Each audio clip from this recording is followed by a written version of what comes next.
எல்லா புகழும் புகழ்ச்சியும் எல்லாம் அல்ல அல்லாஹ் ஒருவனுக்கு குறித்தாகும். அவனது சாந்தியும் சமாதானம் நம் உயிரிலும் மேலான நபிகள் நாயகம் ஸல்லல்லாஹு அலைஹி வஸல்லம் அவர்கள் மீதும், அன்னாரின் நல்லற தோழர்கள் தோழியர்கள் மீதும், இங்கே ஒன்று கொண்டிருக்கின்ற நம் அனைவர் மீதும் நின்று வரட்டுமாக. அல்லாஹுடைய மகத்தான் அருள் இறைவனை நினைவு கூறுவோம் என்ற தலைப்பில் திக்ர் என்ற அம்சத்தை, அமலை, வெறுமனே வார்த்தைகளை மாத்திரம் சொல்லி நாம குறுகலான ஒரு அர்த்தத்தை வைத்துவிடக்கூடாது. வெறும் சுப்ஹானல்லாஹ் அல்ஹம்துலில்லாஹ்வோடு திக்ரை நிறுத்திவிடக்கூடாது. வாழ்க்கையில் எல்லா அம்சங்களிலையும், எல்லா நல்ல அறங்களையும், ஈமானுடைய அம்சங்களையும் திக்ர் என்ற வார்த்தையால் திருமறை குர்ஆன் நமக்கு வழிகாட்டுகிறது. நபிமொழிகளும் நமக்கு அந்த அர்த்தங்களை சொல்லித் தருகிறது என்று நம்ம தொடர்ச்சியாக பார்த்தோம். திக்ரை பற்றி குர்ஆன் என்னென்னமெல்லாம் நமக்கு அறிமுகப்படுத்துது. ஒருமுறை சுப்ஹானல்லாஹ் அல்ஹம்துலில்லாஹ் மட்டும்தான் அல்லாஹ்வை நினைவு கூறுதல் என்று நினைச்சிடக்கூடாது, தவறாக புரிந்து விடக்கூடாது என்பதை நம்ம விளக்கிட்டு வரோம். அந்த அர்த்தத்துல கடைசியா நம்ம படித்தது லா இலாஹா இல்லல்லாஹ் என்ற வார்த்தை திக்ரு முக்கியம்தான். ஆனால் அதில் உள்ள அர்த்தங்களை புரியாம லா இலாஹா இல்லல்லாஹ் சொல்றதுல வார்த்தைக்கு மட்டும்தான் நன்மை கிடைக்குமே தவிர சுருக்கம் போறதுக்கு பயனளிக்காது அப்படிங்கிற செய்தியை சொன்னோம். உலகத்திலேயும் மறுமையை லா இலாஹா இல்லல்லாஹ் திக்ரு தான் முக்கியமான திக்ரா இருக்கு என்று படித்தோம். நேர்வழி தான் சிறந்த அறுப்படை. அப்போ நேர்வழியை அல்லாஹ் திக்ரு என்று சொல்றான் அப்படின்னு சொல்லி அதுக்கான ஆதாரங்களை பார்த்தோம். அதுக்கப்புறம் பொதுவாக வகியையும் அல்லாஹ் திக்ருன்னு சொல்றான், குர்ஆன் சுன்னா ரெண்டுமே திக்ருன்னு அல்லாஹ் சொல்றான். இதுக்கான ஆதாரங்கள் குர்ஆன்ல நிறைய இருக்கு. இதை நம்ம திரும்ப திரும்ப ஏன் சொல்றோம் அப்படின்னு கேட்டால், ஆதாரங்களை நிறைய தெரியும் போது தான் வெறுமனே சுப்ஹானல்லாஹ் அல்ஹம்துலில்லாஹ்ங்கிற வார்த்தை சுருக்கிடக்கூடாது. திக்ர குர்ஆன் திக்ர் என்றால் அந்த திக்ரை திரும்ப திரும்ப நினைவுபடுத்தி கொண்டே இருக்கணும். ஹதீஸ் திக்ர் என்றால் அந்த திக்ரை திரும்ப நினைவுபடுத்தி கொண்டே இருக்கணும், செயல்படுத்தி கொண்டே இருக்கணும். அதானே? அப்போ நீங்க சுப்ஹானல்லாஹ் சொல்வதும் திக்ரு தான், தெருக்களில் நடப்பதும் திக்ரு தான், நீங்க படுக்கையில தூங்கும் போது படுக்க போகும்போது திக்ரு தான், விதிமுறைகளை சட்டத்தை பேண்ற திக்ரு, அவ்வப்போது அந்த இடங்களில் நபிகள் நாயகம் கற்றுத்தந்த வார்த்தைகளையும் சொல்லிட்டோம்னா எல்லாத்துக்கும் முழுமையாக செய்த நன்மை கிடைக்கும். திக்ரிலேயே வாழ்நாள் முழுக்க வாழக்கூடிய ஒரு வாய்ப்பை வெறும் சொற்களால சுருக்கி பார்ப்பதற்கு நமக்கு என்ன ஆதாரங்கள் வழிவகை செய்யலை அப்படிங்கிறத பார்க்கணும். வேதத்தையும் ஹிக்மத்தையும் ஞானத்தையும் நபிமொழிகளையும் திக்ர் என்று குர்ஆன் சொல்லக்கூடிய ஏராளமான சான்றுகளை குர்ஆன் சொல்லும். எங்க இருக்கு அப்படின்னு கேட்டா, சூரத்துல் பக்ராவுல 231 அல்லாஹ் தலாக்குடைய சட்டத்தை சொல்றான். தலாக்கை பத்தி பேசிட்டு, விவாகரத்தை பற்றி பேசிட்டு அல்லாஹ் சொல்றான், வத்குரு நிஅமத்தல்லாஹி அலைக்கும், அல்லாஹ் உங்களுக்கு செய்த அருட்கொடைகளை நீங்கள் நினைத்து பாருங்க. ஒமா அன்ஸல அலைக்குமுல் கிதாப வல் ஹிக்மத, எதன் மூலமாக அல்லாஹ் உங்களுக்கு அருள் செய்யலாம். இன்னும் அல்லாஹ் சொல்றான், உங்களுக்கு அருளப்பட்ட வேதத்தை நீங்கள் நினைத்து பாருங்கள். ஒல் ஹிக்மத்து, ஞானத்தையும் நீங்கள் நினைத்து பாருங்கள். யஇதுக்கும் பிஹி, எதன் மூலம் அவன் உங்களை உபதேசிக்கிறானோ அப்படிப்பட்ட வேதத்தையும் ஞானத்தையும் நினைத்து பாருங்கள். அல்லாஹ் உங்களுக்கு செய்த அருளை நினைங்க, வேதத்தை நினைங்க அப்படின்னு அல்லாஹ் சொல்றான். வேதத்தை திக்ரு செய்யுங்க என்று அல்லாஹ் சொல்றான். ஞானத்தையும் நீங்கள் திக்ரு செய்யுங்கள், நினைத்து பாருங்கள். அப்போ அருள் எப்படி என்கிறத அல்லாஹ் தான் சொல்லலாம். தலாக்குடைய சட்டத்தை சொல்லிட்டு அருளை பற்றி அல்லாஹ் பேசுறான்னா, தலாக்கும் ஒரு அருள் தான், மனித குலத்துக்கு கிடைச்சாரு. தலாக்கு என்பது அந்த அருளை ஒரு மனுஷன் ஒழுங்கா அந்த சமூகம் செய்யலை அப்படின்னா கேடு. சட்டம் இருக்குல்ல, அல்லாஹ் சொன்ன சட்டப்படி தலாக்கு சொல்லணும். நம்ம இஷ்டத்துக்கு முத்தலாக்கு 1000 தலாக்கு போயிடக்கூடாது. மதுகபத்துக்கு எதிராக போச்சு. நீங்க ஒரே நேரத்தில் முத்தலாக்கு சொன்னா போட்டா அருளை மாத்திரையில அவசரத்துல மனுஷன் ஆம்பளைக்கு தான் 3 தலாக், 3 டைம், பெண்ணுக்கு 1 குலா தான். ஏன் தலாக்குடைய சட்டத்தை அப்படி வச்சிருக்கான்? மிகப்பெரிய ஆர்வம் உள்ளது, உம்மத்துக்கு கிடைச்ச பெரிய ஆர்வம். அப்ப சித்தாந்தத்தை எல்லாம் சொல்றான். தலாக்கு விடுறது, ஹுலா விடுற அந்த சித்தாந்தம் இருக்க, இந்த சமூகத்தில் தற்கொலைகள் குறைவு, கொலைகள் குறைவு அப்படிங்கிறதுக்கு ஆதாரமே இது போன்ற திருமண வாழ்க்கைக்கு பிறகு இது ஒரு புள்ளியோரமாக எடுக்கலாம். ஒவ்வொரு சமூகத்திலையும் கொலைகளும் தற்கொலைகளும் திருமணத்துக்கு பிறகு ஏன் நடக்குது என்பதை ஆய்வு செய்து பார்த்தா, பிடிக்காத கல்லானாலும் கணவன் புல்லானாலும் புடிச்சு பழமொழி எதிரியாக சொல்லிட்டு வாழன்ற மனநிலை வச்சிருவாங்க. இஸ்லாம் இருக்காளா? அப்ப இது அல்லாத நிறைய சட்டங்கள் சொல்லிட்டு இருக்கும். அல்லா முடிச்சு அவனை நினைச்சு பாருங்க. அதை சொல்லிட்டு இந்த தலாக்கு சட்டம் எல்லாமே வேதத்துல ஞானத்துல இருக்கும். அல்லாஹ் உங்களுக்கு அருளிய வேதத்தையும் ஞானத்தையும் நினைத்து பாருங்கள், அதுலதான் நீங்க படிப்பினை பெற முடியும். அப்ப நினைத்து பார்க்குங்க, வேதத்தை ஞானத்தையும் படிக்கிறத சொல்லலாம். குர்ஆன் ஹதீஸை படிக்கிறது, அதை வாசிக்கிறது, அதை செயல்படுத்துறது, இதெல்லாம் திக்ர் என்னும் வசனங்கள். வேதத்தையும் ஞானத்தையும் நினைப்பது திக்ர் என்று அல்லா சொல்லலாம். அப்ப இந்த இடத்துல வேத ஞானமும் திக்ருக்கு நிகராக அல்லாஹ் செய்யறான் சொல்லக்கூடிய வார்த்தைகள். அதே மாதிரி நபிகள் நாயகத்தின் மனைவிமார்களை பற்றி சொல்லும் போதும், உங்களுடைய வீடுகளில் ஓதப்படுகின்ற வசனங்களையும் அல்லாவின் வசனங்களையும் ஞானத்தையும் ஹதீஸையும் நீங்கள் திக்ரு செய்யுங்கள் என்று இந்த வசனத்தை 3வது தடவை ஆதாரமா சொல்றோம். நம்ம இந்த தலைப்பிலே 3வது தடவை இந்த ஆதாரத்தை கொண்டு வாங்க. அப்ப இது ஒரு சூரத்துல ஹஸாப்ல 33, 34 வேதத்தை பின்பற்றி நடக்கிறது திக்ர். வேதத்தை படிக்கிறது மட்டும் திக்ர் இல்லை, வேதத்தின்படி நடப்பது திக்ர். முதல்ல படிக்கணும், அப்புறம் நடக்கணும். அது ரொம்ப முக்கியம். அது போல முழுமை பெறும். அந்த திக்ர் எப்ப முழுமை பெறும்னா படித்தா மட்டும் முழுமை பெறாது, நடைமுறைப்படுத்தும். அல்லாஹ் இதை எப்படி சொல்றான்னு கேட்டா, வதுகுரு மா ஃபீஹி லஅல்லக்கும் தத்தகும். ஒரு சட்டத்தை அல்லாஹ் சொல்றான். இது நடக்குனல் ஜிபால, ஒரு வரலாறு சொல்றான். நாம் மலைகளை உயர்த்தினோம், ஃபௌகஹும் அவர்களுக்கு மேலே, கன்னஹு துல்லஹும் இப்படி நிழல் விடுவதை போன்று, நிழல் கொடுக்கின்ற குடை போன்ற மேகத்தை அல்லாஹ் ஒரு மலையை தூக்கினோம்னா, துருசுனாய் மலையை வேற வேற இடத்துல இந்த வரலாற்றையும் நல்லா சொல்றான். அப்படி ஒசத்திட்டோம்னு சொல்றான், வேறோட புடுங்கின மாதிரி எல்லாம் சொல்றான். அப்படி புடுங்கி மேல நிறுத்தணும். அன்னகு வாக்கும் பிகி, அது அவர்கள் மீது விழுந்து விடும் என்று அவர்கள் நினைக்கும் போது, குதுமா ஆத்தை நாக்கும் கூவத்தின், நாம் உங்களுக்கு வழங்கியதை நீங்கள் என்ன செய்ய, வலுவோடு பற்றி பிடியுங்கள். அல்லாஹ் சொல்றான். மூசா நபியை பற்றி வரலாறு சொல்றான். வதுகுரு மா ஃபீஹி லஅல்லக்கும் தத்தகும், அதில் உள்ளதை, அந்த வேதத்தில் உள்ளதை நீங்கள் இறையச்சம் பெற வேண்டும் என்பதற்காக நினைவுபடுத்துங்கள் என்றால் அதை திக்ரு செய்யுங்கள். அல்ல இப்போ இறையச்சம் என்பது பிராக்டிக்கல். அல்ல சார், வேதத்தில் உள்ளதை நீங்கள் பிராக்டிக்கல் பண்ணுங்க, இறையச்சம் வளரும். அது திக்ரு செய்ய இறையச்சம் வரும். இறையச்சம் வரணும்னா பிராக்டிக்கல் தான். நோன்பு பிராக்டிக்கலா இல்லையா? லஅல்லக்கும் தத்தகும், நோன்பு கடமையாகப்பட்டதுன்னா உங்களுக்கு இறையச்சத்தை வளர்ப்பதற்காக, இறையச்சம் ஆக வேண்டும். அதே வசனம் தான். நோன்பு ஒரு அமல், அது நமக்கு பயிற்சி. இறையச்சத்தை திக்கிறது. அல்லாஹ் சொல்றான், நீங்க வேதத்தை நீங்க அதை பிடிங்க, நம்ம அருளிய ஒன்றை நீங்கள் வலுவோடு பிடியுங்கள், பின்வாங்கிறாங்க.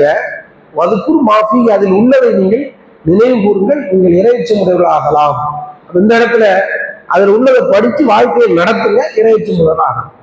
வெறும் படிப்பும் குர்ஆனை படிச்சாலும் இறையச்சம் வரத்தாங்க, நடைமுறைப்படுத்தினாலும் இறையச்சம் வரும் என்பதை அல்லாஹ் அந்த வசனத்துல சொல்லித்தரோம். சூரத்துல் ஆராஃப் 771வது வசனத்தை பார்க்கணும். அப்போ குர்ஆனை, வேதங்களை, ஹதீஸை படிப்பது, நினைப்பது, அதை நம்ம ஒரு ஹதீஸை நினைச்சு பார்க்கறது, படிக்கிறதுல வரும். திரும்ப வாசிப்பது, அந்த நினைப்பு வரும். அதை செயல்படுத்துறது, ஒவ்வொரு கட்டங்கள் வரும்போது செயல்படுத்துறது. திருமண சட்டங்களை படிச்சுட்டாரு, திருமணம் நடைமுறைக்கு வரும்போது அந்த சட்டத்தை ஃபாலோ பண்ணும். இறை சட்டங்கள். ஒரு ஆளு ஃபராயில் சட்டத்தை படிக்கிறாரு, சொத்து வாரிசு சட்டத்தை படிக்கிறாரு. தான் வீட்டுல சொத்து பிரச்சனையை தீர்க்கும் போது யாருடைய சட்டத்தை தீர்க்கணும் எல்லாம் படிச்சிருவாங்க. யாருமே இப்போ தௌஹீத் மக்கள்கிட்ட கூட சொத்து விவகாரங்கள்ல சரியான நிலைப்பாடே இல்லை. வாரிசுரிமை சட்ட விஷயங்கள்ல ரொம்ப அநீதமான விஷயங்களாக செயல்படுத்திக்கிட்டு, நிர்வாகத்தையும் ஒழுங்கா பண்றதில்லை. வீடுகள்ல மூத்தவர் முன்கூட்டியே உழைக்க போயிடுவார், ஒட்டுமீசை வச்சு எல்லாம் ரெடியாண்டி அவரு வாழ்க்கையை தொலைச்சிருப்பாரு தம்பிமார்களுக்காக. அவரும் சொத்து அப்போ வாப்பா என்ன செய்யணும், கணக்கு எழுதி வைக்கணும். இது நம்ம ஸ்தானத்துல நம்ம மகன் வந்திருக்கான் அப்படின்னு, அதான் நான் சரியான வாப்பா. எல்லாத்தையும் மொத்தமா போடு, 50 வருஷம் உழைச்சிருப்பாங்க. நம்ம துட்டுல தான் படிச்சிருப்பான். அவன் பொண்டாட்டி பிள்ளை, அவன் பைக் எடுத்து ஓட்டினது எல்லாம் நம்ம துட்டுல இருக்கும். கடைசி சொத்து பிரிக்கும் போது நம்மள கை நீட்டி பேசுவோம், நீ யாருன்னு கேட்பான். எப்படி இருக்கும்? ஏன்னா ஒப்பனுக்கு பக்கத்துல உள்ள ஆள்றானா அப்படி சொல்லுவோம் நம்ம. அப்படிதானே? எத்தனை குடும்பங்கள் நடக்குது இந்த பிரச்சனை? சரியா முதல்ல முதல்ல உட்காந்து பேசுங்க பிள்ளைகள்கிட்ட. எல்லாரும் சொத்து மொத்தமா போட்டோம்னா அது எத்தனை லட்சமா இருந்தாலும் கோடியா இருந்தாலும் 1000 இருந்தாலும் சமம் அப்படி வாங்க உட்கார்ந்து டீல் பண்ணுங்க. இல்ல அவங்க சொத்து தனி அப்படி பேசுங்க. எந்த ஒரு ஒழுங்கும் இல்லாம சொத்து விஷயங்கள்ல சம்பாத்தியங்கள்ல குடும்பங்கள் பிரிஞ்சு கிடக்க காரணம் சொத்துக்காண்டி ஃபராயில் சட்டத்தை ஃபாலோ பண்ண. மௌத்தா போறதுக்கு முன்னாடி சொத்து எழுதி வைக்கிறது. எந்த ஊர்ல இந்த சட்டம் இருக்கு? பஞ்சாயத்துக்காரனுக்கு இந்த விஷயம் புரிய மாட்டேங்குது. திரும்ப திரும்ப நம்ம சொல்றோம், இறை சட்டங்களை படிக்கிறீங்களே தவிர நினைவு கூறுவதில்லை. வாழ்க்கையில வரும்போது எழுதி வச்சு சண்டை ஓட்டுருவான்னு எழுதி வைக்கிறோம். அப்ப நீ என்ன பிள்ளை வளர்த்த? மார்க்க சட்டப்படியில அவங்க சொத்து பிரிக்கப்படணும். நிறைய சொத்து இருக்கிற ஆளா இருந்தா பொம்பளை மக்கள் கேஸ் போட்டு வாங்கிடுறாங்க. இப்ப கடைகள் கோடிக்கணக்கான கேஸை போட்டு விட்டுறது. குறைய சொத்தா இருந்தா வாழ்வாழ் முழுக்க அவன் தலையில கட்டி விட்டுறது. என்ன கட்டுறது? நீ ஒரு கிலோ கறி வாங்கிட்டு வந்தாலும் வாரம் வாரம் எனக்கு ஒரு கறியை கொண்டு தம்பி அண்ணன் தம்பிக்குள்ள சென்டிமெண்ட். சென்டிமெண்ட்லாம் இருக்கட்டும், சொத்தை ஒழுங்கா பிடிக்கணும் இல்லையா? அதான நினைவு கூறுதல். அது குரு மாஃபிகள் அல்லக்கும் தத்தக்கூன். சும்மா வசனங்களை படிச்சுட்டு போறதுக்கு இல்ல. குர்ஆன் ஹதீஸ் அதுல பாதிப்பு வந்தாலும் நிக்கணும். அதுதான் பருள். எனக்கு பாதிப்பு வந்தாலும் நான் அப்படிதான் சொல்லணும். இப்ப இது என்ன திக்குது? நீங்க திக்கிறே செய்யல, போலித்தனமான திக்கு. இப்படி எல்லாம் நழுவுறதுக்கு தான், பொறுப்பேற்காமல் இருப்பதுக்கு தான் நீங்க சுபானல்லா மட்டும் புரிஞ்சுக்கிட்டாலேன்னு எனக்கு தோணும். பல பேர் சுபானல்லா மட்டும் புரிஞ்சுக்கிட்டே தெரியுதாம்டா, எல்லா கட்டத்தையும் நம்ம எடுக்க போச்சுன்னா நம்மளுக்கு ஆபத்தாயிரம் துட்டு போயிருமே என்பதற்காக நீங்கள் நினைப்பீர்களானால் நீங்க இந்த குர்ஆன் சுன்னாஹ் மீது ஆழமான பற்றுதல் இல்லாதவர்களா இருக்கும். திக்ர ஒழுங்கா செய்யலண்டா இருக்கும். இது அல்லாஹ் சொல்லக்கூடிய வசனங்களெல்லாம் நீங்க சும்மா படிக்க கூடாது, வாழ்க்கைக்கு நடைமுறைப்படுத்துங்க. அது குர்மாஃபில் அல்லக்கும் தத்தக்கூன். அங்கதான் நிக்கணும். திக்குன்னா அதான் திக்கு. அப்ப இதை குர்ஆன் நமக்கு அழகாக செய்து போதிக்குது. மூசா நபியுடைய வரலாற்றை வைத்து அல்லாஹ் நபிமார்களுடைய நபிமார்களுடைய வரலாறுகளை எல்லாம் நம்ம திக்குன்னு சொல்லிட்டோம். ஏராளமான சான்றுகள். ஒன்று ரெண்டு விடுபட்டதை திரும்ப திரும்ப நம்ம சேர்க்கணும். அல்லாஹ் ஒரு இடத்துல சொல்றான், மின்குல்லி மசலில் அல்லாஹ் ததக்கர். எத்தனையோ உதாரணங்களை நம்ம சொல்லிட்டோம். இதெல்லாம் நீங்க படிப்பினை பெற வேண்டும் என்பதற்குத்தான், திக்ரு பெற வேண்டும் என்பதற்காகத்தான் என்று அல்லாஹ் சூரத்து சுமர் 27 சொல்றோம். அதுக்கப்புறம் அதுல பிரிக்கிறான், ஒன்னொன்னா பிரிக்கிறான். எதெல்லாம் திக்ருன்னு சொல்லணும்னு அல்லாஹ் சொல்றான். நபிமார்களுடைய பிரச்சாரத்தை திக்ருன்னு அல்லாஹ் சொல்றான். நபிமாருடைய வரலாறு திக்ருன்னாம்ல, அது அதுக்குள்ள பிரச்சாரம் வந்துடும். நபிமாருடைய வரலாற்றுல அவங்க பிரச்சாரம் தானே இருக்கு. நபிமாருடைய வரலாறு பிரச்சாரம் தான். அதை திக்ருன்ற வார்த்தையினால குர்ஆன்ல பல்வேறு இடங்கள்ல எல்லாம் சொல்றோம். நீங்க என்ன பொறுப்பேற்கிற மாதிரியான ஈமான் இருக்கும். சும்மா நம்ம இருக்கிறோம், ஈமான் கொண்டுட்டோம், லாயிலால சொல்லிட்டோம், சுபான்ல சொல்லிட்டோம், திக்ரு அப்படின்னு ஏமாத்த இயலாது. இஸ்லாத்தை நம்ம தெளிவா அல்லாஹ் என்ன செய்யறோம்னா, நபிமார்கள் மாதிரி நில்லுங்கிற அல்லாஹ் களத்துல இந்த திக்ருல நபிமாருடைய பிரச்சாரத்தை நம்ம நினைவு கூறுதல் என்றால் அது மாதிரி நில்லுங்க நீங்க அப்படின்னு அர்த்தம். ஒமா தஸ்அலுஹும் அலைஹி மின் அஜ்ரின். இந்த பிரச்சாரத்திற்காக எந்த கூலியும் நான் அவர்களிடம் கேட்கவில்லை. நபியை நீ கேட்காது. எல்லாம் அப்படி சொல்றான், மா தஸ்அலுஹும் அலைஹி மின் அஜ்ரின். எந்த கூலியை நீ அவரிடத்துல கேட்காதே. இன்ஹு இல்லா திக்ருல் லில் ஆலமீன். இது அகிலத்தாருக்கு நல்லுரை, அறிவுரை தவிர வேறில்லை. அப்ப நபிமார்களுக்கு கொடுக்கப்பட்டது அருளுரை, நல்லுரை என்றெல்லாம் சொல்றான். சூரத்து யூசுப் 104. காலு யா அய்யுஹல்லதி நுஸில அலைஹி திக்ர். அந்த காபிர்கள் சொன்னதாக ஒரு இடத்துல வரும். சூரத்துல் ஹிஜ்ர் 15:6 காபிர்கள் பிரச்சாரம் பண்ணும்போது நபிமார்கள் அவங்க சொல்றாங்க, ஓ இந்த அறிவுரை வழங்கப்பட்ட அடியாரே, யார அவங்க கூப்பிடுவாங்க காபிர்கள். அவங்க யாரை பத்தி கூப்பிடுறாங்க? யா அய்யுஹல்லதி நுஸில அலைஹி திக்ர். இந்த நல்லுரை உபதேசம், இதை எங்க உபதேசம் பண்ண வந்திருக்கீல, இந்த உபதேசம் அருளப்பட்டவரே, இன்னால மஜ்னூன், இன்னக்கல மஜ்னூன், நீ பைத்தியக்காரர் என்று அவர்கள் சொன்னார்கள். காபீர்கள்.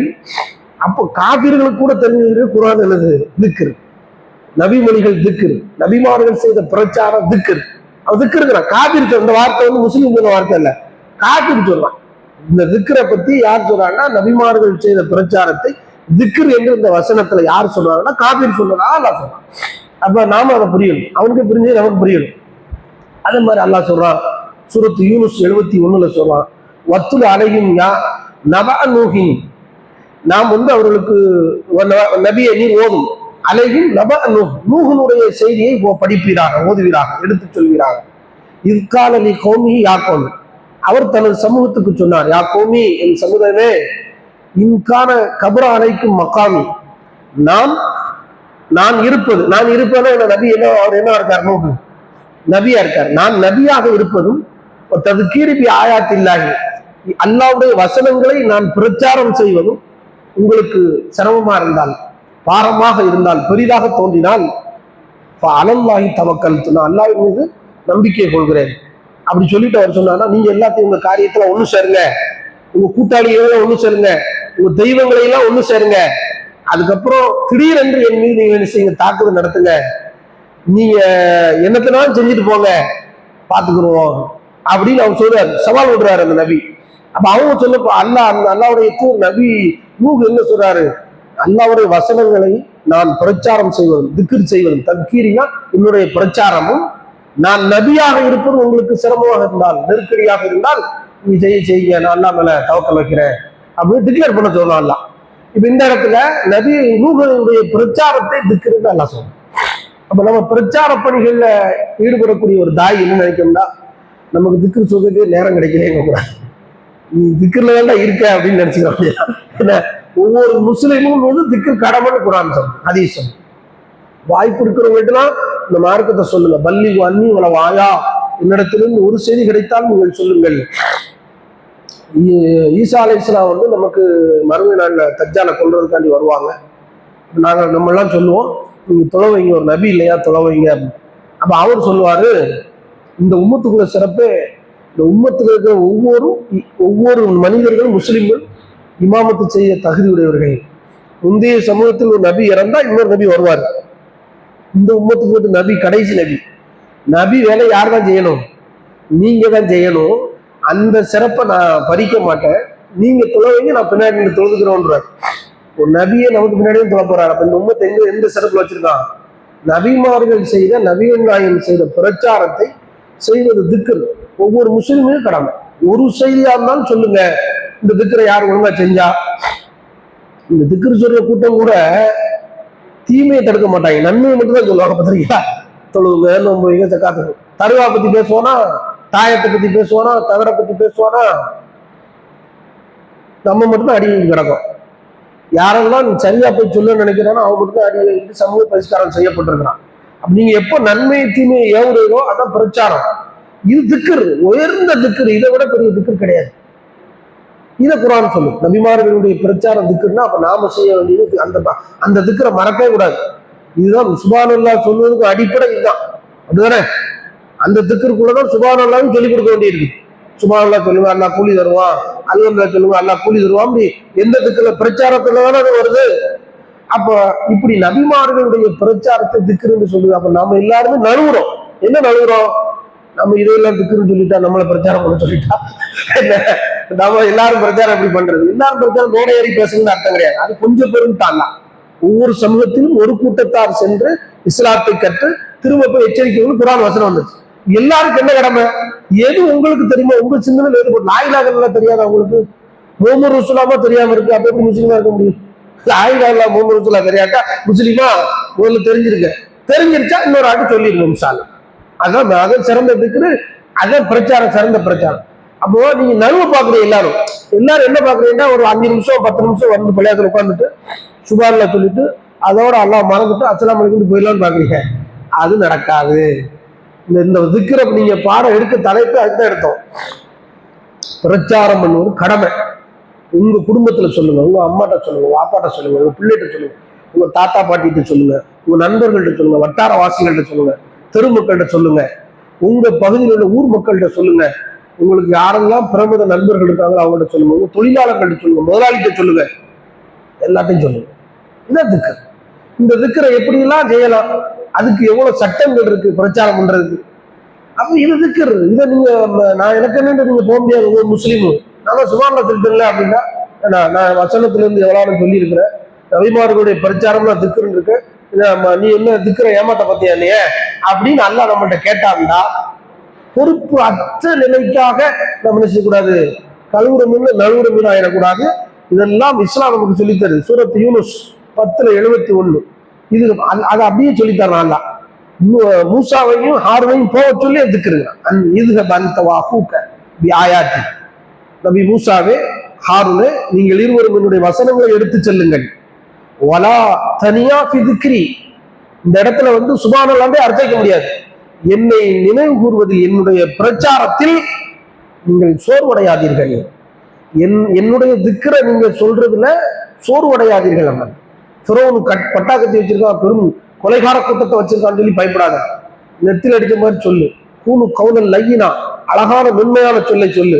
ஏன் அவன் திருந்ததுக்கு வாய்ப்பு இருக்கு அப்படின்னு. ஃபிரௌனை கொடுங்கோல் மன்னரை கூட கடுஞ்சொல் சொல்லாமல் எளிமையான சொல்லை கொண்டு, மென்மையான சொல்லை கொண்டு கடுமையானவங்களை கூட என்ன செஞ்சிடலாம், பாதிக்க வச்சிடலாம். பிரச்சாரத்துக்கு அந்த வேலை இருக்குது. என் திக்கரை செய்வதில், என்னுடைய பிரச்சாரத்தை செய்வதில் நீங்கள் சோர்வடையாதீர்கள். பிரச்சாரத்துல சோறு வரக்கூடாது மூசாவையும் ஹாரனே இல்லை, அங்க திக்ரி என்ற வார்த்தையை எல்லாம் சொல்றான். அப்ப நம்ம வெறும் சுபான் எப்படி அர்த்தம் வைக்கிறது? பொறுப்பில்லாத தன்மையில அர்த்தம் வச்சிடக்கூடாது. இந்த சமூகத்தை பல ஆண்டுகளாக பின்னோக்கி எடுத்துட்டு போயிட்டாங்க திக்கரை ஒழுங்கா சொல்லிக் கொடுக்காம. அப்ப இதை நம்ம கவனித்துதான் ஏன் திரும்ப திரும்ப இந்த ஆதாரங்களை நம்ம மண்டையில் ஏத்துறோம்னா, குர்ஆனை ஒழுங்கா படிச்சுட்டாலே வாழ்க்கை முழுவதும் சீராயிடும். திக்ருங்கிறது வெறுமனே அல்லாஹ்வை நினைவுகூடக்கூடிய காரியங்கள் என்பது வெறும் சொற்கள்ல மட்டும் இல்லை என்பதை நம்ம ஆழமா பதிஞ்சிட்டோம்னா நம்ம வாழ்க்கையே திக்ரா அமைஞ்சிரும். அதுக்குதான் நம்ம இந்த இவ்வளவு ஆதாரங்களை காட்டுறோம். இதுகபா இல்லா ஃபிரௌன் இன்னகு தகா, ஃபிரௌன்ட்ட நீங்க போங்க, அவன் வரம்பு மீறியவனாக இருக்கிறான். வக்கூலாலஹு கௌலன் லையினா, அவனிடத்தில் நீங்கள் லேசான சொல்லை சொல்லுங்கள், எளிமையான சொல்லை. லஅல்லஹு யததக்கரு அவ் யக்ஷா, அவன் உபதேசம் பெற்று அல்லாஹ்வை அஞ்சலாங்க. எவ்வளவு பெரிய ஆளு ஃபிரௌன், நான் தான் கடவுள்னு சொன்னான். அவன்கிட்ட போய் என் திக்ரை சொல்லுங்க, அவன் உபதேசம் பெற்று இறைவனை அஞ்சக்கூடிய நல்லடியாராக மாறலாம். ஃபிரௌனே நல்லடியாராக மாறலாம் என்று அல்லாஹ் சொல்றான். பிரச்சாரத்தின் விளைவு அதான். கரடு முரடானவங்களோட கரைச்சிடும். என் வாழ்க்கையை நான் சொல்லலாம், நிறைய தாய்க்களுடைய வாழ்க்கை சொல்லலாம். கரடு முரடானவங்க நாங்கள்லாம், ரொம்ப டெம்டான மக்கள் நாங்கள்லாம். டக்குன்னு அடிச்சிடுவோம், டக்குன்னு ஃபயர் ஆயிடுவோம். இந்த திக்ரு கிடைச்ச பிறகுதான் இந்த ரொம்ப ரொம்ப சாந்தமாயிட்டோம். இப்பவும் சில நேரங்களில் கோவம் வரும், சில இயல்பு இருக்கு, ஆனால் வரக்கூடாதுன்னு அடக்கிறோம்ல, திக்ரை வச்சுதான் அடக்க முடியுது. ரொம்ப டெம்டான ஆளு, டக்குன்னு எழுதுக்கு அடிச்சிருவோம், ரொம்ப பிபி கூல் ஆளுக்க. ஆனா இந்த திக்ரு நம்மளை அப்படியே பக்குவப்படுத்த ஒண்ணும்னா, இல்ல இப்படி பேசக்கூடாது, இப்படி நடக்கக்கூடாது, இது நாகரிகமற்றது. சகாபாக்களை விடவா நீங்கள் இவ்வளவு கரடு முரடாவா இருந்துட போறீங்க, மாத்துங்க. தபியத்துன்னு சொல்லி ஏமாத்தாதே உங்களை. நான் படிக்கிற காலத்துல மதரசால ஒரு சண்டை வந்துருது, சத்தம் போட்டு கொஞ்சம் ஆபாசமான வார்த்தை ஒன்று வந்துருது, அன்பார்லிமெண்ட் வேர்ட்ஸ். அப்ப இதெல்லாம் இயல்பு அப்படின்ட்டு நான் சொல்லிட்டேன் அதை சமாளிக்கிறதுக்கு. அப்ப அவர் கேட்காரு, நம்ம கூட படிச்ச மாணவர், ராம்நாட்டுக்காரரு, அரேபியர்களுடைய இயல்பு என்ன தெரியுமா அப்படின்னு அப்படி அந்த வரலாறை சொல்லி அவங்கள பத்தி தான் குர்ஆன் இப்படி சொல்லுது. அது எல்லாம் என்ன மானகட்ட இயல்பு, நீனா ஒரு இயல்பு மனசுக்குள்ள திணிச்சு வச்சுக்கிட்டு ஒரு நடைமுறைய அல்லாஹ்வுடைய வசனங்களை புறக்கணிக்க பார்த்தியான்னு ஒரு கேள்வி கேட்டார்ல. இது அப்போ எனக்கு புரியல. அதுக்கப்புறம் ஏதோ ரொம்ப டார்ச்சர் பண்ணிடுச்சு, இந்த வாசகம் ரொம்ப டார்ச்சர் பண்ணுது, நம்மளை தூங்க விட மாட்டேங்குது. சரிதானே, நம்ம சுருதுக்கு அதை தவிக்கிறான். தன்னுணர்வு பெறுதல் அல்லாஹ் சொல்றான்ல, இறைவனை அஞ்சக்கூடியவர்கள் தன்னுணர்வு பெறுவார்கள். எனக்கு தூக்கமே வரல, எனக்கு உள்ளபடி தூக்கமே வரல. அப்ப அந்த வசனங்களை எல்லாத்தையும் எடுத்து படிக்கிறோம், வரலாறுலாம் எடுத்து பார்க்கலாம். அவன் கரெக்டு தானே, கரடு முரடான கூட்டத்தை இந்த உபதேசத்தை வைத்து இந்த திக்கரை வச்சுதானே ரசூலா சரி பண்ணாங்க. நாம போய் நம்ம உலகியல் காரணங்களை முன்னிறுத்தி, பழக்க வழக்கத்தை ஆதத்தை கொண்டு முன்னிறுத்தி விட்டு கொடுக்கறது ஒரு தீமைக்கு, ஒரு ஆபாசத்துக்கு, ஒரு அசிங்கமான வார்த்தைக்கு நியாயம் இல்லதானே அப்படிங்கிறது உணருது. அப்பதான் ரைட் தான். நம்மளா ஒண்ணு உருவாக்கிட்டு இதான் தபியத்துல விட, தபியத்தை நொறுக்கணும். என்ன தபியத்துன, மார்க்கத்தை மீறிய தபியத்து அப்படிங்கிற அந்த ஒரு வாசகம் நம்மளை ரொம்ப டார்ச்சர் பண்ணுது. அது உண்மை தானே, குர்ஆன் சொல்லுது. அப்படி கரடு முரடானவர்கள் கரைக்கக்கூடிய தன்மை திக்ர் பிரச்சாரத்துக்கு இருக்குது. இந்த பிரச்சாரத்தை கைவிட்டாதீங்க, நாசம். இந்த உம்மத்துடைய சிறப்பே பிரச்சாரம் தான். இதை விட்டுட்டு இந்த திக்ர முடிஞ்சு வச்சிடலாம். இந்த சிறப்பு குந்தும் ஹைர உம்மத்தின் உஹுர்ஜத்து நாஸ், மனித குலத்திலேயே சிறந்தவர்கள் நீங்க. நான் ஏன் தெரியுமா, தாகுருன பில் மஅரூஃப் வ தன்ஹவுன அனில் முன்கர், நன்மை ஏவி தீமையை தடுக்கிறீர்கள். இதுதான் இந்த உம்மத்துடைய சிறப்பு. இந்த திக்ரை விட்டுட்டிய எல்லா திக்ருக்கும் அடிப்படையா தான். அப்ப இதை நம்ம வாழையடி வாழையாக இந்த இஸ்லாம்ங்கிற திக்ரு சேர்றதுக்கு காரணமே இந்த பிரச்சாரம் தான். ரொம்ப முக்கியமான ஒரு செய்தியை ரசூலா சொல்றாங்க. அப்ப இதை நீங்க கவனத்துல இருந்த வசனம் இதை நமக்கு சொல்லுது. அழகான ஒரு வசனம், சூரத்து தாஹா 20, 42, 43, 44 வசனங்களாக பார்க்கிறோம். அதே மாதிரி அல்லாஹ் சொல்றா 21, 24, அமித்தகது முன்தூனிகி ஆலிஹா, அவர்கள் அல்லாஹ்வை என்று வேறு கடவுள்களை எடுத்துக்கொண்டார்களா? குல் ஹாத்து புர்ஹானக்கும், நபியை நீங்கள் கேளுங்கள், உங்களுடைய அத்தாட்சிகளை, சான்றுகளை கொண்டு வாருங்கள். அல்லாஹ்வை தவிர ஒரு கடவுள் இருப்பதற்காக சான்றுகளை என்கிட்ட சமர்ப்பியுங்கள். அதா திக்ரும் மின் மஇ வ திக்ரு மம் மஇ வ திக்ரு மன் கப்லி. இது நான் கொண்டு வந்திருக்க இந்த திக்ர் இருக்க, இந்த பிரச்சாரம், இந்த வேதம், இந்த குர்ஆன் சுன்னா பிரச்சாரம் இருக்க, இது என்னோடு இருப்பவர்களுடைய சொல்லும் மன் கபிலி, எனக்கு முன்னால் சென்றவர்களின் கூற்றுமாகும். அழகான ஒரு வாசத்தை சொல்றாங்க. நான் மட்டுமே செய்யலப்பா, முன்னாடி வந்த எல்லா நபிமார்களும் நபி தோழர்களும் செஞ்சாங்க. இப்ப நானும் நபியா இருந்து என் தோழர்களும் உங்களுக்கு பிரச்சாரமா செய்யறோம் என்று நபியே நீங்கள் சொல்லுங்கள். பல் அக்ஸர்ஹும் லா யஅலமூன ஹக், அதிகமானோர் இந்த சத்தியத்தை விளங்க மாட்டார்கள். மூரிலும் புறக்கணிப்பவர்களாக இருக்கின்றார்கள். இந்த திக்ர நிறைய இந்த உம்மத்துல எப்படி இருப்பாங்கன்னா, பிரச்சாரம் பண்ணி என்ன இல்லாம பிரச்சாரம் வரமா தொழுதமா போனோமான்னு. அதுக்காக இந்த கூட்டத்தை நம்ம உருவாக்குறோம். சுன்ன ஜமாத் இன்னொரு சுன்ன ஜமாத் பள்ளியாச மாதிரி இதை உருவாக்கிடக்கூடாது. நம்ம படிக்கணும், ஓதணும். நம்ம படிச்சதை ஓதுனதையும் இன்னொரு ஆளுக்கு சொல்லிடணும். என் வாழ்நாளில் ஒரு 10 முறையாவது நான் ஓத வைப்பேன், என் வாழ்நாளில் ஒரு 50 முறையாக நான் குர்ஆனை படிக்க வைப்பேன், என் குடும்பத்தாரர்களுக்கெல்லாம் குர்ஆனை போதிப்பேன்னு நீங்க அதையாவது சபதம் எடுக்கணும். அப்ப இதுதான் பிரச்சாரம். ஒரு ஆளு தாய்க்கள் போய் ஒரு சின்ன கூட்டம் போய் நின்று என்ன செய்ய முடியாது, முழு கூட்டத்துக்கும் உபதேசம் செய்யல. அவங்க கூடுதலா ஆய்வு செஞ்சு சொல்லுவாங்களே தவிர, சொல்லப்பட்ட செய்தி சரியா தப்பாண்டு நாம மனசாட்சிக்கு படி ஆதாரங்களின்படி பொருந்தி ஏற்றுக்கொண்டு நமக்கு தெரிஞ்சவங்கள்ட்ட நாம தான் பரப்பணும். இந்த தௌஹீத் எப்படி பரவுச்சு? எல்லாரும் நீங்க சொன்னீங்க நினைப்பீங்க, பெரிய பெரிய தாய்க்கள் பேசிட்டு போயிடுவாங்க. அதை உள்வாங்கிக்கிட்டு ஒவ்வொரு சகோதரரும் குடும்பத்துல பேசணும். நான் என் குடும்பத்துல பேசினேன். ஒவ்வொருத்தரும் குடும்பத்துல அவ்வளவு எதிர்ப்புகளை இந்த கடையனூர்ல மட்டும் இல்லை, எல்லா தௌஹீத் சமூகமும் சந்திச்சு. கடையன்களை பெரும் தொல்லைகளை சந்திச்சோம். அதற்காக ஒரு பள்ளிவாசலை புதுசா அமைச்சோம். அதுக்கும் பெரிய அடியேறி அப்படிதானே. இன்னைக்கு மஸ்ஜித் முபாரக்னு வச்சிருக்க ஜம்மியா இருக்கு பேரு, ஜம்மியத் அஹ்லுல் குர்ஆனுடைய ரிஜிஸ்டர்ல தான் இருக்கு இன்னைக்கு. அப்ப அவங்களுடைய வரலாறு நீங்க எடுத்து பாருங்க. ஒரு நபர் வரலாறுன்ற கூடாது, பிஜே மட்டும் தான் சொன்னாரு, கமல் அதுக்காண்டி இல்லை, அவங்களாம் சொல்லிட்டாங்க, அவங்கதான் முன்னோடிகளா இருந்திருப்பாங்க. ஆனால் சொன்னதுக்கு அப்புறம் அதை மனசுல ஏற்றி கொண்டு போய் பிரச்சாரம் பண்றது நாம தான். ஒவ்வொருத்தரும் அவங்க குடும்பத்துல பேசணும். சிலர் நமக்கு மாற்று அமைப்புல இருந்தாலும் நம்ம அதை வரலாறு சொல்லித்தான் அவனை மறைக்க கூடாது. சைபுல்லா ராஜாவா இருக்கட்டும், சைபுல்லா ராஜாவோட அண்ணன் எஸ் சேகனா, அவர் வெளிநாட்டுல இருக்கிறாரு, குடி போடுறாரு, வர்றாரு. அந்த பிறகு நீங்க பாத்தீங்கன்னா பேட்டையில தௌஹீதுல ஒரு புத்தகங்களை வச்சுக்கொண்டு அண்ணன் ஜாத்து, அல் ஜன்னத், அல் முபீன் இதெல்லாம் கொண்டு வண்டியில வச்சுக்கிட்டு தள்ளிக்கிட்டு வருவாங்க. நாங்க ரொம்ப சின்ன பிள்ளை, அப்பெல்லாம் ஒரு 5 வயசு 6 வயசுல இருக்கும், கொஞ்சம் விவரம் லேசா தெரியும். இவரை அடிக்கிறத பார்த்துருக்கோம், வண்டியை தள்ளி விடுறத பார்த்தோம். நிறைய பேர் கேள்விப்பட்டு இருக்கிறோம். காரி துப்புவாங்க, செருப்பு கொண்டு அடிச்சிருக்காங்க பள்ளிவாசலுக்கு முன்னாடி. அதே மாதிரி ரைஸ் மில் தெருல அடி வாங்கி இருக்கிறாங்க. இப்போ அவங்க நம்ம அமைப்புல இல்லை. இன்னைக்கு அவங்க கொள்கையில இருக்கணும்னு ஆசைப்படுறோம். அமைப்புல நிர்வாகத்துல இல்லையே தவிர கொள்கை சகோதரர்கள் தான். சிந்திச்சு பாருங்க, இது திக்ர் இல்லையா? எவ்வளவு பெரிய திக்ரை செஞ்சிருக்கு அந்த ஊர்ல. இன்னைக்கு இந்த பில்டிங் வர்ற அளவுக்கு திக்றனால கிடைச்ச அருள் தான் இதெல்லாம். ஒழுங்கா திக்ரை சொன்னதுனாலதான் இந்த இவ்வளவு பெரிய பள்ளிவாசல் இன்னைக்கு நம்ம உட்கார்ந்துருக்கோம்னா திக்ரு சும்மா இல்ல. திக்ருனால ஆட்சி கூட கிடைக்கும். எல்லாம் சொல்றோம், நீங்க பிரச்சாரம் திக்ரை செஞ்சா, ஆனா ஆட்சியை போய் பிரச்சாரம் பண்ணக்கூடாது. பிரச்சாரத்தை ஒழுங்கா செஞ்சா ஆட்சி காலுக்கிழ கூட வைக்கப்படும். குர்ஆனுடைய சான்று அல்லாஹ் சொல்றான். இதை அல்லாஹ் போய் சொல்ல மாட்டான். அப்ப இந்த திக்ரு பிரச்சாரத்தை தான் திக்ரு, நபிமார்களுடைய பிரச்சாரத்தை திக்ருன்னு அல்லாஹ் சொல்றான். நபிகள் நாயகத்துடைய பிரச்சாரத்தை, அப்ப பிரச்சாரம்ங்கிறது திக்ரு அப்படின்னு நீங்க நினைச்சீங்கன்னா, நான் ஒரு 10 பத்தியாவது சொல்லிடுவேன் வாழ்நாள்ல. என் குடும்பத்துக்காரத்தையாவது சொல்லுவேன், என் சொந்த பந்தத்தை சொல்லுவேன், நண்பர்த்தையாவது சொல்லுவேன், இந்த இஸ்லாத்தை தௌஹீதை கொண்டு போய் சேர்ப்பேன். இந்த திக்ரை மறந்துட்டீங்களா எல்லாருமே? நீங்க சுப்ஹானல்லாஹ் அல்ஹம்துலில்லாஹ்னு அர்த்தம் வச்சதுனாலதான் ஒரு பெரிய பொறுப்பை பின் வாங்கிட்டோம் இந்த சமூகம். இதுக்குதான் இந்த தலைப்புடைய நோக்கமே என்னதான், நீங்க பொறுப்புகளை உணரணும். இந்த சமூகம் வெறுமனே சுப்ஹானல்லாஹ் அல்ஹம்துலில்லாஹ் அவங்களை மட்டும் திக்ரை சுருக்கி பாத்திரக்கூடாதுங்கிற இந்த தலைப்புக்கான ஆய்வே அதுக்கு தான். இதை நாம கவனத்துல எடுக்க. இன்னும் நிறைய இந்த ஒரு டாபிக் மட்டும் முடிச்சிருவோம், வசனங்களை கடகடன்னு சொல்லுவோம். 21:36 எல்லாம் சொல்றான். கஃபரு, உன்னை மறுப்பாளர்கள் பார்த்தால் எத்தகிதுனக இல்லா ஹுசுவா, அவர்கள் உன்னை கேலி கிண்டலாக எடுத்துக்கொள்கிறார்கள். நபியை கிண்டல் பண்ணுதானா, பிரச்சாரம் பண்ணும்போது கிண்டல் பண்றாங்க. எல்லா நபிமாரும் இதை அனுபவிச்சிருக்கிறாங்க.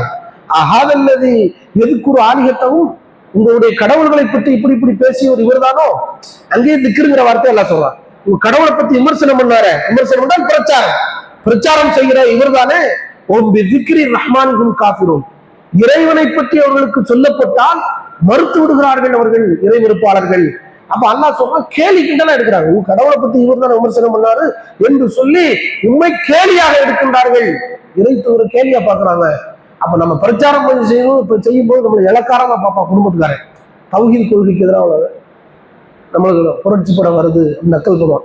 நம்ம வீட்டுக்குள்ள கல்யாணத்துக்கு எதுக்காவது போகலன்னு வச்சுக்கோங்களேன், அதுக்கப்புறம் அந்த புரட்சி படம் வந்துருச்சுடா, நம்மளுக்கு பேர் புரட்சி படையா, நக்கல் பண்ணதாகலாம், நம்மளை கிண்டல் பண்ணதாகலாம், வார்த்தைகளை கொண்டு நம்ம மனசை நோவடிக்கிறாங்களாம். இப்படியான வார்த்தை அல்லாஹ் குர்ஆன்ல சொல்றான், வஸ்பிர் மா யகூனூன், அவர்கள் சொல்வதிலிருந்து நீ பொறுத்துக்கொள் நபியே. பிரச்சாரம் பண்ணும்போது நமக்கு இழி சொல் வரும், அவதூறு வரும், நம்ம கிண்டல் பண்ணுவான், கேள்வி இறை தூதர்கள்லாம் கேள்வி பண்ணப்பட்டிருக்காங்க. இந்த சுண்ணத்தை நம்ம நிலைநாட்ட வேணாமா? அது உணர்வு இல்லையா? அந்த உணர்வை கடத்த வேணாமா அந்த உம்மத்துக்கு? அதெல்லாம் தாண்டி நீங்க வரும்போது எவ்வளவு பக்குவமாயிருவீங்க உள்ளத்தால. பிரச்சாரம் பெரிய திக்ரு, அதை விட சிறந்த திக்ரு இல்லை இந்த உம்மத்துக்கு. இதை அல்லாஹ்வுடைய தூதர் மூலமாக அல்லாஹ் நமக்கு அழகா சொல்லித்தரான். சூரத்துல் அன்பியா நபிமார்கள் என்ற அத்தியாயத்துல 36வது வசனம். உஞ்சிலை அழகி திக்ரு பைனினா, அவன் கேட்கிறாங்க, நமக்கு மத்தியில இந்த திக்ரு அவருக்கு மட்டும்தான் அருளப்பட்டிருக்கிறது. பல்ஹும் ஃபி ஷக்கின் ஃபி திக்ரி, என்னுடைய திக்ரிலே அவர்கள் சந்தேகத்தில் இருக்கிறார்கள். நான் அருளிய இந்த வேதத்தில் அவர்கள் சந்தேகத்தில் இருக்கிறார்கள். என்னப்பா நமக்கு மத்தியில இந்த ஆளுக்கு தான் கிடைச்சிச்சோ, பெரிய வந்துட்டாரு சொல்றதுக்கு அப்படிங்கிற மாதிரி நபியை பத்தி நபிமார்களை பத்தி போய் இந்த ஆளுக்கு அந்த திக்ரு வந்துச்சு, ரொம்ப ஏழ்மையா இருக்கிறாரு, பெரிய என்னமோ அப்படின்னு சொல்லி நபிமார்களை நக்கல் பண்ண வசனங்கள் மாதிரி இந்த மாதிரி காபிர்கள் சொன்னதுல கூட அல்லாஹ் திக்ருன்னு தான் பேசுறான். பாருங்க, பிரச்சாரத்தை திக்ருன்னு சொல்றதுக்கு குர்ஆன்ல ஆழமான வசனங்கள் நிறைய இருக்கு. காபிர்கள் சொன்ன வசனம் ஏராளமா இருக்கு. இன்ஹு இல்லா திக்ரு லில் ஆலமீன், அகிலத்தாருக்கு அறிவுரை என்று வேறில்லை. குர்ஆன் ஹதீஸ் எல்லாமே அறிவுரை. அப்ப இதுக்கு அதைத்தான் பிரச்சாரம் பண்ண போறோம். திக்ரு ஃபதக்கிர், நபியே நீர் பிரச்சாரம் செய். திக்ரு செய் என்றால் அர்த்தம் பிரச்சாரம் செய், உபதேசம் செய். இன்ன திக்ரா தன்ஃபுல் முஃமினீன், நம்பிக்கையாளர்களுக்கு பயனளிக்கும். ஃபதக்கிர் ஃபமா அன்த பிநிஅமத்தி ரப்பிக பிகாஹின் வலா மஜ்னூன். ரசூலுல்லாஹ் வந்து பைத்தியக்காரன், மெண்டல், சூனியக்காரன் தான் அல்லாஹ் மறுக்கிறான். இந்த திக்ரை சொன்னதுனாலதான் அந்த விமர்சனத்தை சொன்ன அல்லாஹ் சொல்றான், நபியை நீ திக்ர் செய், பிரச்சாரம் செய், உபதேசம் செய். ஃபமா அன்த பிநிஅமத்தி ரப்பிக, உம்முடைய இரட்சகனின் அருளால் பிகாஹின் வலா மஜ்னூன், நீ சூரியக்காரன், குறிகாரனும் இல்லை, பைத்தியக்காரனும் இல்லை. இந்த பட்டத்தை எல்லாம் நமக்கு கொடுப்பான். இந்த பிரச்சாரத்தை பண்ணுனா நம்ம ஒற்றுமையை குலைச்சிட்டோமா, குடும்பத்துக்குள்ள பிரிவினை உருவாக்கிட்டோமா, காசு பணத்துக்காண்டி நம்ம யூதர்கள்மா எகுதிகள்மா நம்மளை அம்புட்டு யூத கிறித்துவ சமாதி வழிபாடையெல்லாம் செஞ்சுக்கிட்டு இருக்கோம், நம்ம மேல குறை சொல்லுவான். இந்த திக்ருக்கு அவ்வளவு வேல்யூ இருக்குது. அவனை தூங்க விடாது. நம்ம பண்ற இந்த பாடு இருக்க, அவனையும் தூங்க விடாது, நம்மளையும் தூங்க விடாது. இது கிடைச்சிருச்சுன்னா இதுல இருக்கிற ஆனந்தம் இருக்க, இது மட்டும் உள்ள இறங்கிருச்சு அந்த சாறு, உங்க பிளட்ல வேற வேலை செய்யும், தனியா வேலை செய்யுது. நீங்க சாதிக்க முடியாதெல்லாம் சாதிச்சு காட்டு இந்த திக்ரு. இது பிரச்சாரங்கிற திக்ரு. எல்லாம் சொல்றான். இன்னைக்கு தமிழ்நாட்டை புரட்டி போட்டது காரணம் இந்த திக்ரு தான். இன்னைக்கு எல்லா ஆலிம்சாக்களும் குர்ஆன் ஹதீஸ் பேச வந்திருக்கான் சுன்னத் ஜமாத்காரங்கெல்லாம். என்னன்னு கேட்டா நம்முடைய அந்த குர்ஆன் சுன்னாவை எடுத்து சொன்ன விதங்கள் தான், விவாதங்கள் தான். இது மறக்க முடியுமா? இப்படி அல்லாஹ் குர்ஆனை பத்தி சொல்லிக்கிட்டே இருக்கான். திக்ரு திக்ருன்னு சொல்றான் பிரச்சாரங்களை. ஃபதக்கிர் இன்னும் அந்த முதக்கிர் அல்லாஹ் சொல்றான், நபியை நீ பிரச்சாரம் செய், உபதேசம் செய். இன்னும் அந்த முதக்கிர், நீ அதுக்குத்தான் அல்லாஹ் அனுப்புனா. நீ நபியா இருக்கிறதுக்கு காரணமே, ஆக்குறதுக்கு காரணமே நீ பிரச்சாரம் செய்வதற்காகத்தான் என்று அல்லாஹ் செய்யறான். நபிமார்களுடைய பிரச்சாரத்தை, நபிகள் நாயகத்துடைய பிரச்சாரத்தை எல்லாம், உபதேசம் செய்வதை எல்லாம், அல்ல நன்மையை தீமையை தடுக்கிறதையெல்லாம் திக்ருன்னு அல்லாஹ் சொல்றான். அப்ப இந்த திக்ரை நம்ம கைவிட்டக்கூடாது. இந்த உம்மத்துக்குள்ள சிறப்பு அதுதான், தனி சிறப்பு. இல்லாமல் இறைவன் அப்படி இந்த திக்ரை நினைவுகூறக்கூடியவர்களாக, நம்முடைய வாழ்க்கையில எடுத்து சொல்லக்கூடியவர்களாக, குறைஞ்சபட்சம் நம்முடைய குடும்பத்தார்களுக்கும் அண்டை அயலாளர்களுக்கும் தெரிந்த நண்பர்களுக்காக இந்த திக்ரை கொண்டு போய் சேர்க்கிற பாக்கியத்தை எல்லாம் நமக்கு தருவானாக. வாஹிர் தஅவானா அல்ஹம்துலில்லாஹி ரப்பில் ஆலமீன். அஸ்ஸலாமு அலைக்கும்.